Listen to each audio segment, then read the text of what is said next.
flutt á eftir klukkan 9. Fín pússað.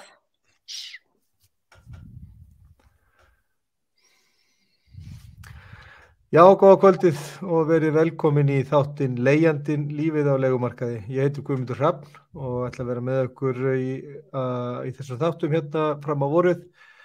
Nú, við höfum verið að fræðast aðeins hagsmunabaráttu leigjenda og leigjendasamtaka víðsvegar Evrópu og í Ameríku líka undanfarna vikur og orðið áskynja margt hvernig hagsmunabarátta og réttindabarátta leigjenda fer fram í borgunum hérna í kringum okkur og þar mikinn og merkilegan lærdóm að finna og við ætlum aðeins að fara yfir það seinna í þættinum. Nú þessi dagur hérna hjá mér, hann búinn að vera mjög viðburðaríkur þar sem ég hef verið að tala við leigjendur í allan dag og verið svona að taka stöðuna á hvernig staðan á leigumarkaðnum og hvernig umhorf svona meðal leigjenda og það var margt merkilegt og bæði talaði ég við fólk sem hafði mikla trú á því að leigjendasamtök eins og þau sem eru núna ný endurreist geta áorkað miklu og komið miklum breytingum í gegn eins og við trúum náttúrulega á sjálf og svo náttúrulega erum við í fólki líka sem að eftir áratuga dvöl á leigumarkaðnum úrkula vönar breytingar. En þetta náttúrulega eðlileg viðbrögð fólks náttúrulega við því að búa við svona íþyngjandi aðstæður eins og margt á leigumarkaðnum og það kannski áratuga skeið. Það sem var sammerkt með fólki mörgum sem ég talaði við í dag var svona bara ákveðin áfallastreita sem margir höfðu fundið fyrir við það að þurfa að búa á leigumarkaðnum og sérstaklega þeir sem eru kannski bæði bótaþegar, lífeyrisþegar, þeir sem eru kannski einstæðir og öryrkjar. Það mjög íþyngjandi oft húsnæðiskostnaðurinn hjá þessum hópum og eiginlega bara algjör skömm að því að við sem samfélag skulum láta þetta líðast og höfum látið þetta líðast í áratuga skeið eða allan að minnstakosti síðustu 15 árin eða svo. Ég ræddi við til dæmis móður í Grafarvogi sem hefur verið á leigumarkaðnum síðan 2008 og það þá komin 14 ár sem að viðkomandi hefur verið á húsaleigumarkaðnum og á þessum tíma hefur þessi kona borgað í húsaleigu upphæð sem að nánast verð á lítilli íbúð eða svona það sem myndi segja kannski ætti að vera eðlilegt verð fyrir litla íbúð. Hún búin að borga á yfir 30 milljónir í húsaleigu á þessum tíma. Staðan hennar þannig í dag að hún býr með 3 uppkomnum synum sínum og að leigja á verði eins og sem við mörg hver könnumst við þegar húsaleigu upp á 300.000 sem svona gangverði fyrir svona fjölskyldustærð af húsnæði og þetta náttúrulega gríðarlega íþyngjandi fyrir fólk sem hefur kannski ekki tækifæri á að afla sér mikill auka tekna og kannski eru bótaþegar vegna örorku eða aldurs eða einhverja annar ástæða. Þá svona leigufjárhæðir eins og bara gengur að gerist á leigumarkaðnum langt umfram bara tekjustreymi einstaklinga og ef að einhver sjálfsbjörg viðhöfð með auka tekjum þá umsvifalaust allir húsnæðisstuðningar eða jafnvel bara örorkubætur og lífeyrisgreiðslur bara skertar leið og þetta saga sem við þekkjum öll og þekkjum örugglega öll okkar einhvern sem í þessum aðstæðum. Nú, ég ræddi líka við fólk sem bendi mér á hvernig félagslega kerfi hérna í Reykjavík virkar, hversu veikt það og hversu svona mannskemmandi það ofta að leita á náður velferðasviða hérna á höfuðborgarsvæðinu húsnæði. Nú, ég fór aðeins og kannaði málið og athuga svona hvernig haldið utan þessum mál á vegum til dæmis eins og borgarstjórnar Reykjavíkur, hvernig svona mannauði hvernig hann nýttur til þess að halda utan húsnæðismálin. Og við erum náttúrulega með skipulags- og byggingasvið og svo velferðarsvið sem halda á syngur mentanum á þessum húsnæðismálum, en í skrifstofu borgarstjóra til dæmis, það eru nokkri verkefnastjórar nokkra málaflokka, en húsnæðismálin vógu og vega það svo lítið inn á skrifstofu borgarstjórnar að þar einstaklingur sem heldur utan þau sem heldur utan 3 eða 4 önnur málefni, þar að meðal þróunarmál og markasetningu Reykjavíkurborgar á erlendur grundur ásamt húsnæðismálum. Þetta sýnir kannski svona hversu lítið vægi þetta virðist hafa oft á tíðum hjá ríkjandi valdhöfum, þessi mikli húsnæðisskortur og þetta neyðarástand sem ríkir á húsnæðismarkaðnum. Nú við höfum líka undanfarnar vikur eins og var komið inn á í upphafi þáttarins fræðst leigjendasamtök í löndunum í kringum okkur og við ætlum aðeins að kíkja á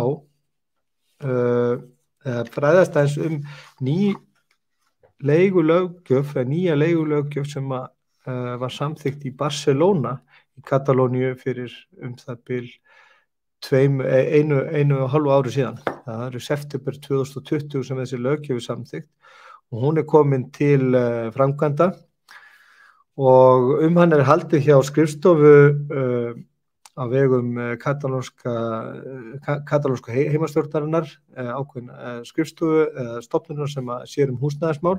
Hún heldur utan þessa löggjöf og framkvæmd hennar og eftirlit. Og þetta mjög forvitnileg löggjöf sem hefur verið samþykkt af spænska stjórnlagadómstólnum sem nú ekki alltaf sérstaklega auðvelt en hefur verið samþykkt og komin í gagnið og þar eru mörg nýmæli á ferðinni tekur til viðmiðunarverða fyrir húsaleigu þar sem bara búið að lögfesta ákveðið viðmiðunarverð fyrir húsaleigu og þar eru opinberir aðilar sem halda utan þessi viðmiðunarverð og þar hægt að fara inn á heimasíðu hjá þessari stofnun og slá inn þær forsendur sem að þú hefur fyrir þeirri íbúð sem þú vilt leigja og hugsanlega einhvern húsnæðisnúmer og fær þá upp bara hver húsaleigan og þetta bara frá stjórnvöldum þar í landi, þannig að það ekkert þetta að ræða eða efast lögmæti þessar reiknivélar. Nú það eru líka ný lög hversu mikil húsaleiga má hækka þar í landi. Nú við erum með 2 viðmælendur með okkur í kvöld, öll eigum við það sammerkt að vera á leigumarkaðnum. Það eru Ásta Sigurðardóttir og Álfheiður Einarsdóttir, verið hjartanlega velkomnar að vera með okkur í kvöld. Ég hef tekið eftir ykkur að því ég eins og flest okkar kynslóð svona flækjust á Facebookinu svona öðru hvoru og ég hef rekist á framkom ykkar og aðkom ykkar að svona hagsmuna umræðu leigjendur. Kannski ber að byrja þér, Ásta, hvað það sem að svona fær þig til þess að hefja upp raust þína leigjendamál á samfélagsmiðlum? Sko, ég náttúrulega búin að vera á leigumarkaðnum og við fjölskyldan síðan 2008. Þannig að þetta er svolítið langur tími, við erum búin að flytja 11 sinnum á 14 árum og við erum með 3 krakka. Þannig að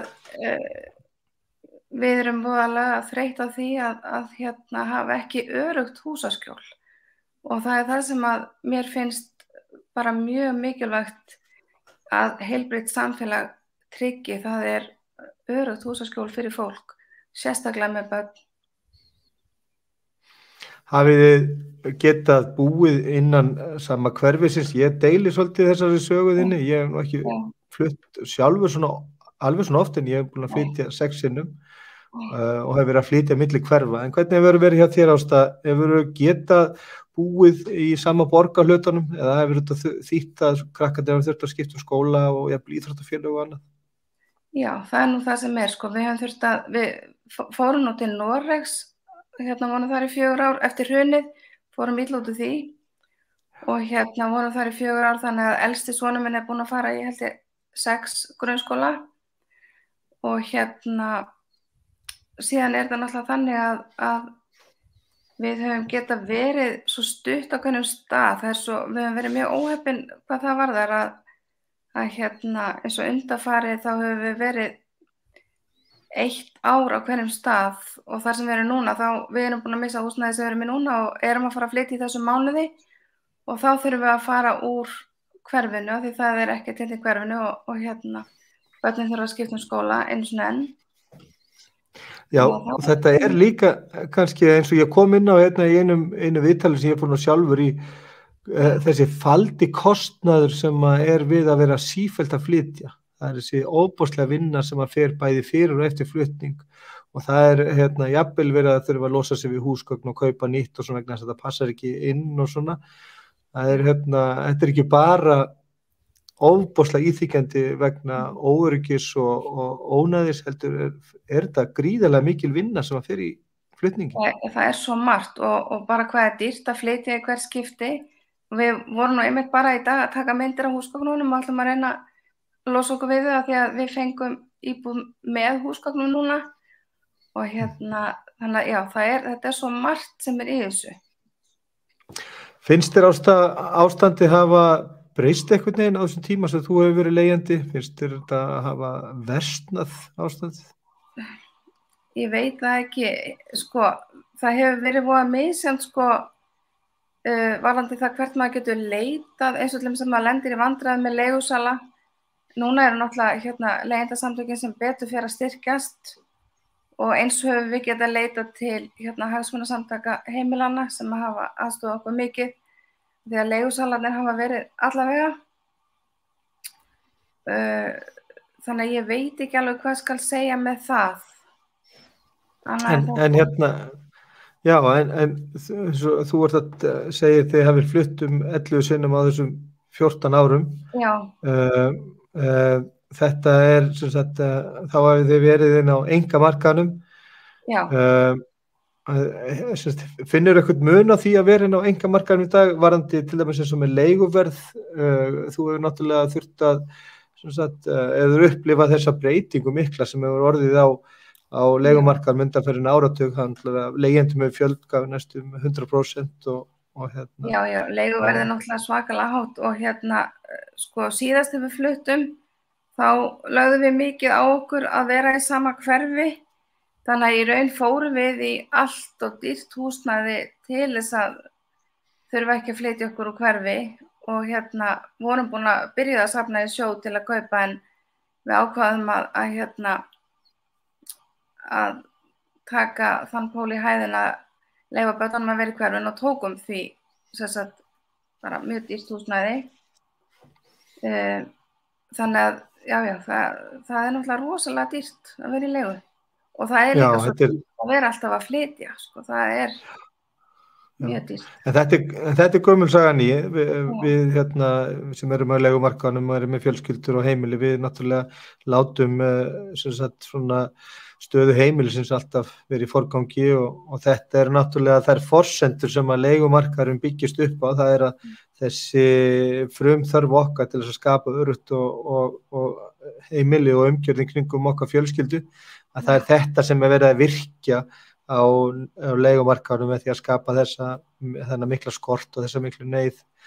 En ég ætla kannski aðeins að fá að spyrja þig, Álfheiður, ég fylgst með þinni þáttöku í stjórnmálum undanfarin ár og ég hef tekið eftir skrifum þínum og ég tjó eftir því að þú skrifaði núna nýlega pistil á Facebookinu leigumarkaðinn. Hvað var það sem að rak þig út í það að fara að ávarpa þessa stöðu?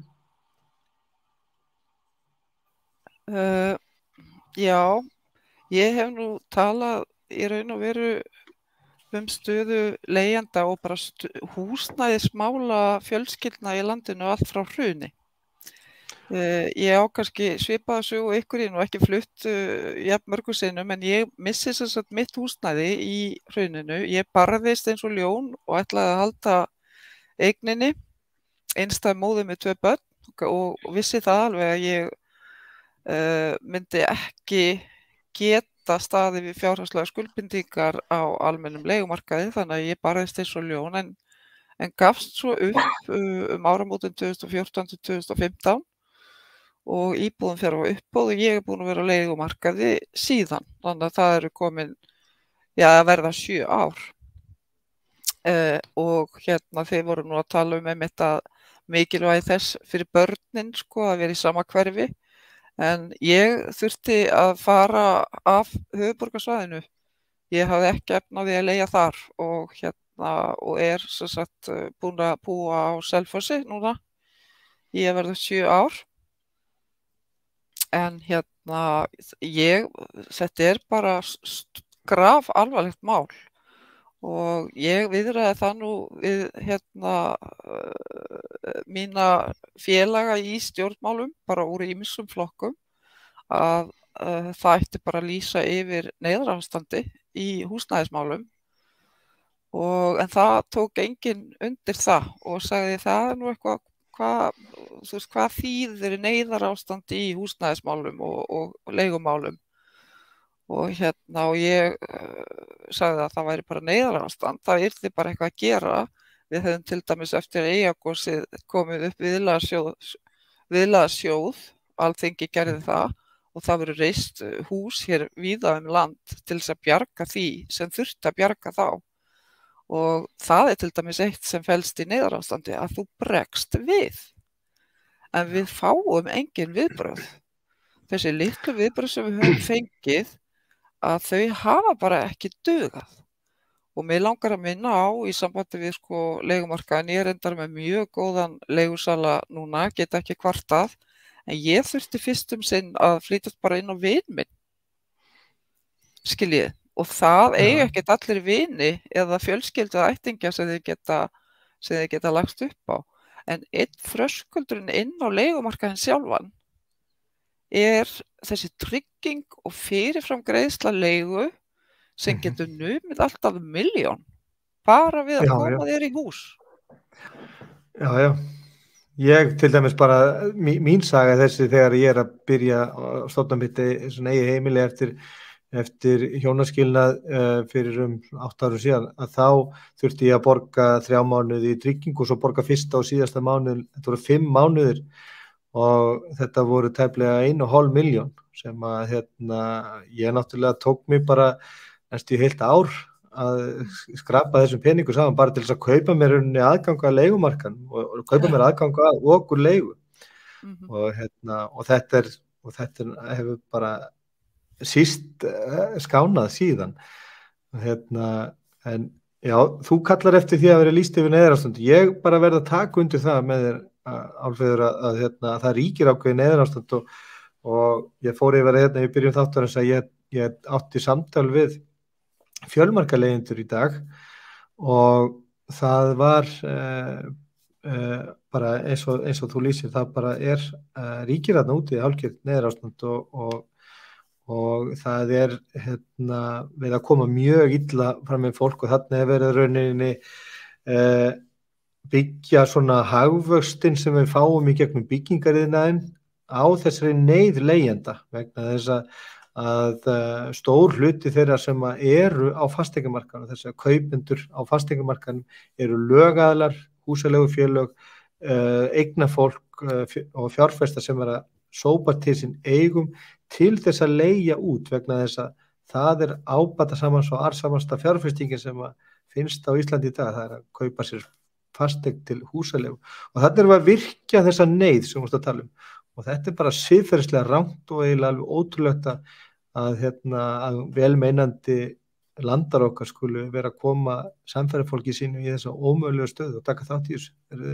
Hvað finnst ykkur um þetta?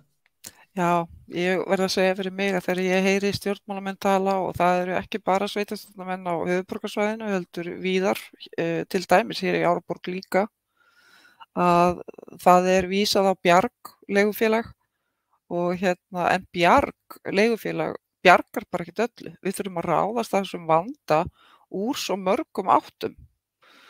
Við skulum athuga það að það eru 30.000 fjölskyldur á leigumarkað á Íslandi í dag. Ekki 30.000 einstaklingar, heldur 30.000 fjölskyldur. Þannig að Bjarg leigufélag eitt og sér bjargar ekkert öllu. Enda Bjarg einungis fyrir félagsmenn ASÍ og til dæmis námsmenn, ungt fólk sem að hefja sitt líf með ung börn og annað, öryrkjar, eldra fólk. Þetta ekki félagar í ASÍ og þeir geta ekki dreitt sig á Bjarg. Nei, og það líka þannig og mér langar líka að benda á eitt að Brynja, sem húsnæðisfélag Öryrkjabandalags Íslands, þeir eru hættir að taka við umsóknum íbúðir frá öryrkjum, en þess að það bara allt troðfullt hjá þeim, sko. Og ég hef bara verið að taka undir bæði með Ólafi Margeirssyni og Helga í Góu að lífeyrissjóðirnir hreinlega fari að byggja. Já, ég hef sjálfur svona, mjög hrifinn af þeirri hugmynd að bara allir þeir aðilar sem að búa yfir félagslegu fjármagni, hvort það sé sveitafélög, verkalýðsfélög, lífeyrissjóðir, að þeir komi að þessu uppbyggingu vegna þess að Bjarg leysir ekki enga vanda, og ég held að svona þrátt fyrir þessa miklu uppbyggingu sem orðið hjá Bjarg, þá heldur það varla við bara íbúðaþróun. Einn einstaklingur sem ég talaði við í dag sem hefur sótt fast húsnæði hjá Reykjavíkurborg gat ekki klárað umsóknin sína þar vegna þess að viðkomandi var ekki heimilslaus, það var ekki tekið umsóknin hennar félagslegt húsnæði hjá Reykjavík vegna þess að viðkomandi var ekki á götunni en uppfyllti allar aðra kröfur.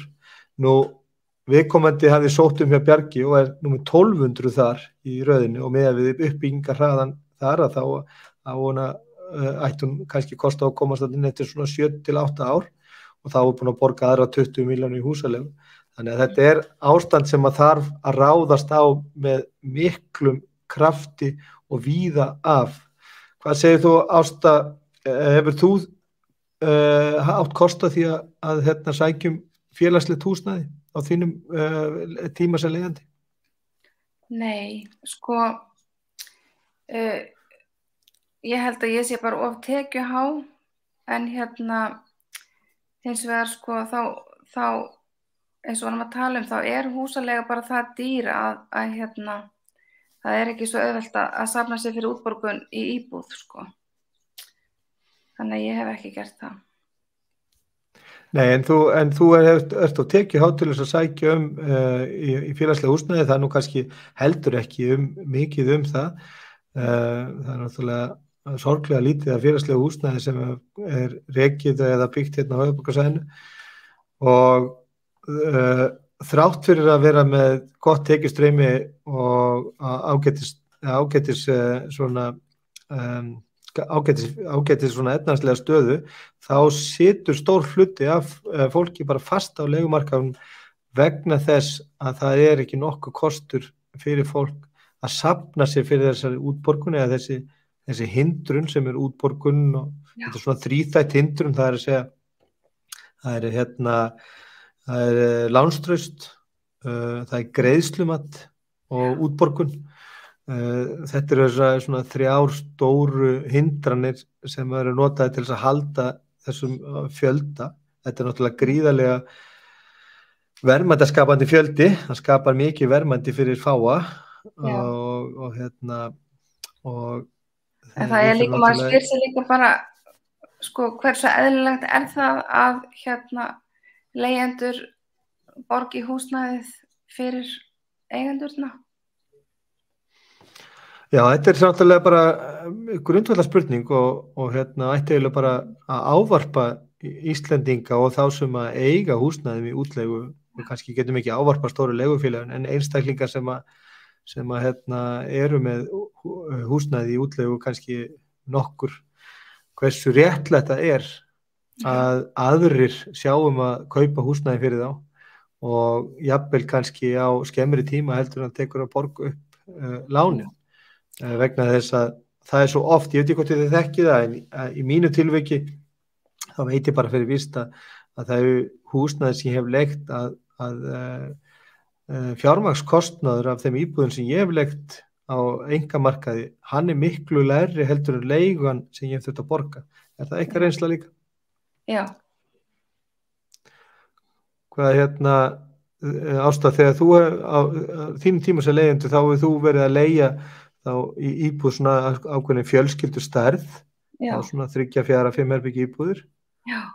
Og hvað hefur leiguverðið verið svona meðaltali hjá þér? Sko, leiguverði núna, það nú það hæsta sem við farið í. Við erum að borga 360.000 á mánuði. Þar áður vorum við að borga 250, þar áður 250, já líka. Já, þetta á þessu bili. Já. Ég held að... Fyrirgeðu. Nei, afsakaði. Ég að borga 180.000 krónur á mánuði núna. Ég þarf í raun og veru 3 svefnherbergi með 2 unglinga, en ég að borga 180.000 krónur en bara með 2 svefnherbergi, þannig að ég sef í stofunni. Og þetta þekkja margir að það bara troðið inn í sem minnst húsnæði til þess að þurfa að borga sem minnst. Ég til dæmis myndi aldrei ráða við 260 eða 280.000 krónur á mánuði fyrir þá 3 svefnherbergi eins og ég þyrfti í rauninni. Nei. Já, ég þekki þetta sjálfur bara. Ég bý í 4 herbergja íbúð með 3 svefnherbergi og í 2 svefnherbergjunum eru 4 börn sem betur fyrir þau eru ekki hjá mér alla daga náttúrulega, en ég þarf að koma í þannig þegar við erum öll á heimilinu þá eru bara 2 börn með hvort herbergi og þannig að þetta svona saumaskapur, en ég sjálfur að leigja á tæplega 300.000. Þannig að ég veit alveg hvað það er að þurfa að vera svona ein fyrirvinna fyrir svona heimili og þurfa að hafa allar hendur og klæðir úti til þess að reka svona batteri, og það gefur auga leið að einstaklingar sem eru að borga svona húsalegum geta ekki safnað sér fyrir útborgun, að því að ef að tekjustreymið stæði undir þessu og annað til, þá væri fólk ekki á leigumarkaði. En ég man umræðin á sínu tíma, ég veit ekki hvort þið munið eftir því, og það var nú kannski fyrir COVID, að þá var verið að agnúast út í Airbnb, að þetta væri allt Airbnb að kenna, bæði skortur á leiguhúsnæði og einnig verðið, en svo kemur nú bara í ljós að það var nú bara kannski ekkit vandamálið, vegna þess að nú búið að vera COVID og lítið útleigu á Airbnb og vandamálið bara ekkit farið. En ég kynnti mig stuttlega þessar tillögur sem þú veist að tala frá Katalóníu og mér líst mjög vel á þær tillögur og mér sýnast þær liggja og byggja mjög mikið á svissnesku leiðinni. Svissneska leiðin í raun og veru gengur út á þrennt, það ekki leiguþak, það eru margir sem eru á móti leiguþaki, heldur þetta leigubremsa og leigubremsan til dæmis í Sviss, að þá þarftu að uppfylla 1 af 3 skilyrðum til þess að hækka leigu. Og sem leigusali. Já, leigusali. Þarftu þá að sækja það? Já, það bara, þú þarft að uppfylla skilyrði til þess að hækka leiguna og 1 skilyrði að almennt verðlag bara hækkar, að það bara verðbólga. Við vitum náttúrulega að það mikið að leigu hér vísitölutryggð en launin ekki. Þannig að ef það einhver verðbólga þá hækkar leigan en ekki endilega launin. Þannig að það 1 skilyrði, að bara verðbólga kannski mælist 3%, að þá máttu hækka leiguna 3%. Eða þá að leigusalinn endurnýjar íbúðina verulega, setur kannski inn nýtt eldhús, skiptur glugga eða eitthvað slíkt, eða þá að vaxtastig hækkar verulega. Og þá þarf hann líka að gefa leigjandanum töluverðan fyrirvara á því, láta hann vita fyrirfram að þetta standi til. Þetta kölluð leigubremsa og mér finnst þetta bara svolítið sniðugt vegna þess að þá hægt að skipuleggja sig aðeins betur. Við leigjendur, við vitum ekkert hvað handa við hornið. Leigusali getur bara mætt á mánudagsmorgun og sagt, heyrðu, ég bara því miður, ég þarf bara að hækka leiguna næstu mánaðamót bara 50.000 kall. Þannig Eða það er selt mjög íbúðina. erfitt eða selt íbúðina og þér hent út. Þannig að mér finnast þessar leiðir sem að Evrópulöndin, bæði Katalónía og Sviss og fleiri, og meira að segja Bandaríkin, höfuðborg græðginnar og kapitalismans, að þeir eru sniðugri heldur en við í því að vernda leigjendur og að tryggja leigjendum í raun og veru til frambúðar, vegna þess að við eigum alveg jafn skilu og allir aðrir að geta skipulagt okkar fjármál og okkar framtíð. Já, það virðist vera þannig að það eru leigjendasamtökin leigjendasamtök eða samstæða á baráttu leigjenda sem kemur þessum baráttumálum áfram, og það var klárlega þannig í Barcelona eða í Katalóníu allri, vegna þess að þessi lög ná til allra sveitarfélaga í Katalóníu, og það var bara grasróta barátta leigjendasamtökana sem kom þessu til leiðar. Og það líka þannig í Bandaríkjunum, í Los Angeles, í St. Paul og New York. Þar eru búin að vera mikil átök á leigumarkaðnum, og leigjendur hafa bara í öllum tilfellum haft sigur, vegna þess að þeir hafi þetta í hendi sér. Í Los Angeles til dæmis, þar hætti fólk bara að borga leigu og setti bara stór leigufélög í stór vandræði, hlutaféð þeirra hrapaði niður, og þeir urðu bara að settast á borðinu og settust á borðinu með sveitafélögum í Kaliforníu, þarna fyrir utan Los Angeles, að því að þar tóku leigjendasamtökin sem bara til, vegna þess að leigufélögin vildu ekki setjast að borðinu eða ljá máls á því að leiga er lækkuð, og hættu bara að borga leigu.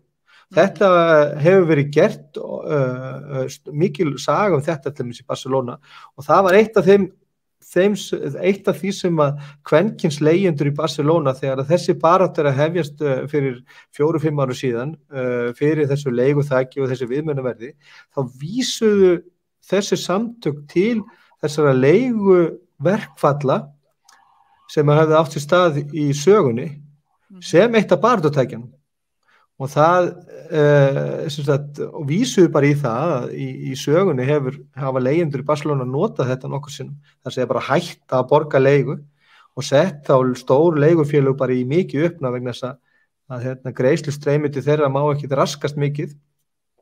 Við eigum bara frábærar fyrirmyndir frá mörgum löndum, þessar hugmyndir frá Katalóníu, systemið í Berlín, þó að það hafi verið svo ógilt af stjórnlagadómstólum þar, systemið í Sviss, og ég get nefnt að í Sviss að þá eiga lífeyrissjóðirnir mest allt leiguhúsnæði í landinu. Þeir voru svona kannski brautryðjendur í þessum svona umbótum á leigumarkaði. En ég get sagt það bara sem leigjandi og íbúi hér fyrir austan fjall, að þá tek ég alveg eftir því að það fólksflótti úr borginni sökum leiguvers og skorts á leiguhúsnæði og hingað austur fyrir fjall, þar sem aðeins auðveldara. Samt skortur á leiguhúsnæði hér á allavega í Árborg, ég veit ekki alveg með Þorlákshöfn og Ölfus og Hveragerðisbæ. En það fólksflautti af höfuðborgarsvæðinu bara vegna þess að fólk bara ræður ekki við þetta. Tala nú ekki ef það ætlar að fara að leggja fyrir og reyna að eignast húsnæði. Það ómögulegt að það á markanum. Já, segðu mér nú, Ásta, nú hefur vorum við að fara eins yfir svona nokkrar róttækar aðferðir í réttindabaráttu leigjenda.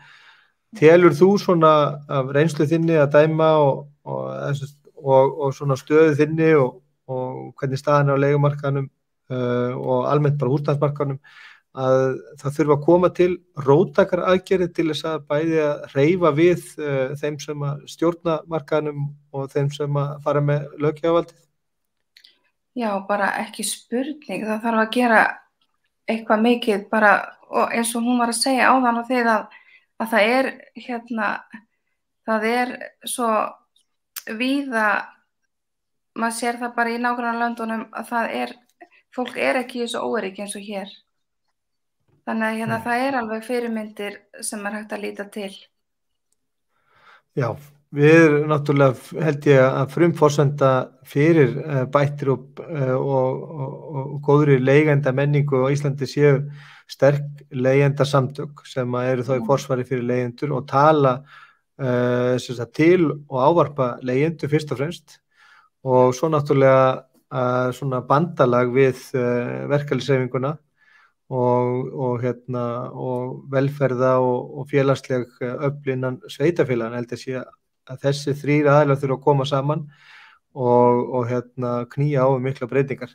Nú, Álfheiður, þú sjálf hefur verið í framboði fyrir Pírata og þið hafa oft talað fyrir róttækum hlutum til þess að koma fram með mikilvægar og þarfar félagslegar breytingar.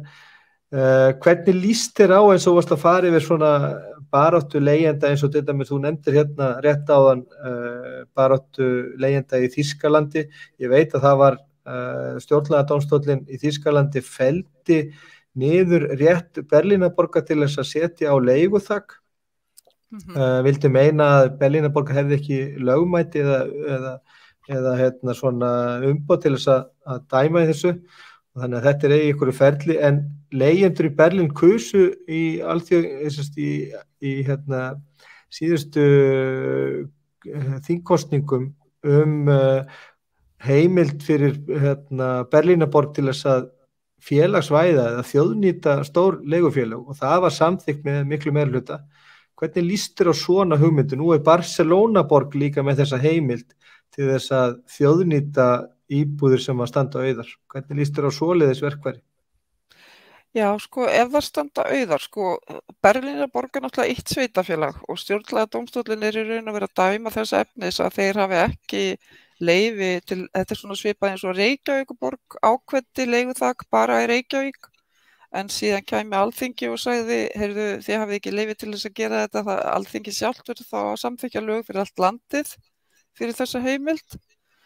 En varðandi eigna upptöku eða þjóðnýtingu á ónýttu húsnæði. Mér finnst það svo sjálfsagt og ég hef bara beðið eftir því að við fáum bara hústökufólk hér eins og í Kaupmannahöfn, En það hefur nú ekki gerst ennþá, allavega hef ég ekki frétt af því. En mér finnst það sjálfsagt að ef það ónýtt húsnæði, að við nýtum það. Hvernig sem við förum að því að semja við eigandann eða hvernig við förum að því. En ekki til að dreifa hér, Nei. En sveitarfélögin hafa brugðist. Félagslega íbúðakerfið hjá sveitarfélögunum var eyðilagt á árunum eftir 1990 og nú bara einhvern veginn viðurkennt og samþykkt og allir einhvern veginn bara sáttir við það að það séu langir biðlistar eftir félagslegu leiguhúsnæði. Mér finnst þetta óásættanlegt og nú að koma sveitarstjórnarkosningar í vor. Og ég ætla svoleiðis að hamra á frambjóðendum í sveitarstjórnum hvort það ætli í alvörinni að útrýma þessum biðlistum með því að byggja sjálf félagslegt leiguhúsnæði. Já, þannig að kosningarnir eiga ekki að snúast borgarlínu og leikskóla heldur þessar frumþörf einstaklingar til þess að geta komið sér upp öruggu þaki yfir höfuðið. Já, vegna þess að þetta snýst ekki líka ekki bara Reykjavík. Það íbúðaskortur og sérstaklega fyrir tekjulægra fólk, íbúðaskortur hér allt Suðurland, það íbúðaskortur á Akureyri, þetta líka mjög erfitt í Reykjanesbæ og Suðurnesjum, þannig að þetta snýst ekki bara Reykjavíkurborg, þó hún sjálfsögðu sé stærsta sveitarfélagið okkar, heldur bara að öll sveitarfélög, þess að ég kanna þetta fyrir síðustu sveitarstjórnarkosningar, ég hef reyndar ekki gert það núna, en ég ætla að gera það núna fyrir 2022, ég gerði þetta fyrir kosningar 2018, það eru biðlistar eftir félagslegu húsnæði í hverju einasta sveitarfélagi á landinu. Já. Og það ekkert verið að byggja vegna þess að þeim finnst bara í fína lagi að hafa þessa biðlista. Já, félagsbústaðir í Reykjavík, þeir kaupa íbúðir bara á frjálsum markaði, þessi íbúðir sem eru þá kannski með 150% álagningu svona yfir byggingakostnað í staðinn fyrir að fjárfesta í að byggja sjálfur og reyna þá að gringa á þessum biðlistum. Nú eru bara biðlistarnir orðið þannig að kröfur til þess að komast inn á biðlista eru rauninni bara, það að þú þarft að vera á götunni með mjög mikla áfallasögu til þess að bara komast inn á biðlistana hjá félagsbústöðum. Já, þetta margra ára bið fyrir flesta. Já, margra ára bið líka, fyrir utan það. En aftur aðeins af Þýskalandi vegna þess að þú verðist tekja aðeins til þar að þessi barátta leigjenda í Þýskaland, í Berlín, fyrir þjóðnýtingu á stóru leigufélögum var ekki með tilliti til hvort að húsnæði stæðu autt eða ekki, heldur einfallega til þess að koma í veg fyrir það að ákveðnir aðilar verðu svo stórir og ráðandi á markaðnum að þeir getur stýrt verðlagningu og þetta taldist til almannahagsmuna, þar að segja að þýska ríkið samþykkti það að leigjendasamtökin í Berlín fengi að koma þessari spurningun á kjörseðlanir í þingkosningunum síðustu hvort að veita ætti Berlínarborg heimild til þess að þjóðnýta leigufélög til þess að koma í veg fyrir það að þessi aðilar getur orðið ráðandi og alltaf stórir á markaðnum. Hvernig líst ykkur eða Ásta, hvernig hljóma svona hugmyndir í þínum eyrum að það er bara þvinga fram gott félagslegt ástand á húsnæðismarkaðnum? Ég litist bara mjög vel á það. Það eru bara það margir í þessari stöðu. Það þarf að gera eitthvað drastískt. Og það er að þeir sem eru ekki í þessari stöðu, ég skil það vel að það fólk sé kannski ekki að pæla í þessu og veit ekki hvernig þetta er. En það eru það margir sem að þurfa þessa breytingu að, já, ég myndi bara lítast vel á það. Já, að öflugur félagslega markaðar myndi hafa jákvæð áhrif líka á einkamarkaði. Já. Sko, við þurfum róttækar aðgerðir og það er engin ein töfralausn, heldur þurfum við að ráðast á þennan vanda úr mörgum áttum og ég vil minna til dæmis bara á nýlega skýrslu frá ASÍ húsnæðisástand. Það er sko eldra fólk, börn, bara upp á hanabjálkum og í ósamþykktu húsnæði. Við munum nú sorgaratburðin við Bræðraborgarstíg og manninn sem var dæmdur fyrir að geyma fólk í kössum. Skiljiði, þú veist, þetta er bara, það er ótrúlegt að þetta sé bara gerast á Íslandi. Ég held að sé ágætt svona veruleika tjekk fyrir fólk sem að kannski finnst þetta vera tal sem að það þekkir ekki að fara inn á leigusíðurnar á Facebookinu og sjá örvæntinguna sem að ríki þar þegar fólk er að leita sér að húsnæði.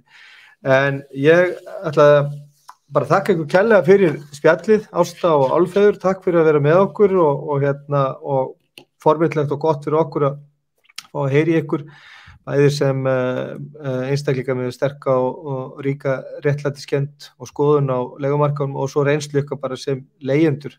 Þannig að við öll getum speglað okkur í aðstæðum hvors annars og er valdeflandi mjög og ég held að það sé mjög mikilvægt fyrir okkur leigjendur að efla hvort annað og stíga fram í stolti og styrkleika vegna þess að þannig náttúrulega komum við þessum mikilvægu breytingum í góðan farveg á næstunni. Ég vil bara þakka okkur kærlega fyrir að vera með mér í kvöld. Takk svo með leiðis. Já, takk. Við segjum þessu lokið í kvöld. Við ætlum að vera á næsta þriðjudag. Þá ætlum við að halda áfram að tala málefni leigjenda og ástandi á leigumarkaðnum. Við verðum vonandi með eins og í kvöld góða viðmælendur. Ég þakka fyrir mig. Ég heiti Guðmundur Hrafn og við sjáumst á næsta þriðjudag.